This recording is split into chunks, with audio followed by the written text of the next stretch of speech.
আপনারা যে শাকটি দেখতে পাচ্ছেন মালঞ্চ শাক বা মালচি শাক, সাঞ্চি শাক বিভিন্ন নামে পরিচিত। বর্তমান সময়ে প্রাকৃতিক বিপর্যয়ের কারণে এই শাকটা প্রকৃতি থেকে হারিয়ে যাচ্ছে।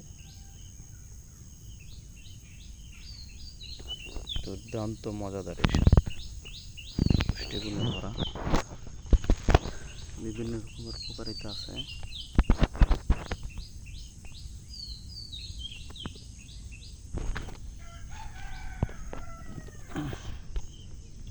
গ্রামে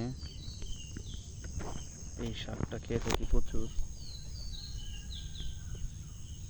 এমনিতে হয়ে থাকে, কোনো রকমের যত্ন লাগে না।